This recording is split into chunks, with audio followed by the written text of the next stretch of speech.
Lincoln needed something to prevent Europe from getting involved, and after more petitioning from abolitionists, he decided maybe the time was finally right to make the war about ending the institution he hated, slavery. If the North had a noble cause to fight for, Europe would be less likely to intervene. But Lincoln and his cabinet knew before they could declare something as radical as emancipation, they needed a victory, especially now that the Confederates were about to go on the attack.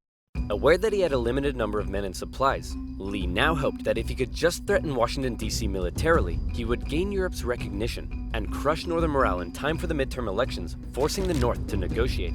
But on September 13th, the North finally had some luck. Both had discovered General Lee's battle plans wrapped around some cigars, and in them, they saw that Lee had split up his forces. McClellan headed out from D.C., and the two sides met in the Battle of Antietam, a crucial battle that would decide the course of the war. It saw the most vicious fighting to date, and still remains the single bloodiest day in American history.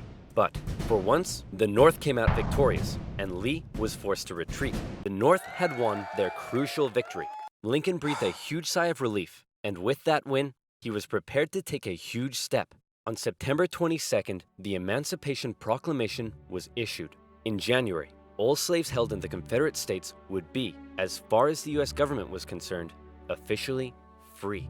Throughout the North, free black men and women rejoiced, knowing that if the North were to win, their brothers and sisters would no longer be held in bondage. The proclamation also had the intended effect on Europe, who were not willing to oppose a pledge to end slavery. An outraged Confederacy knew that Lincoln had given the war a new meaning.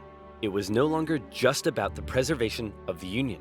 Now, it was about creating a new Union, washed clean of its original sin, a Union without slavery.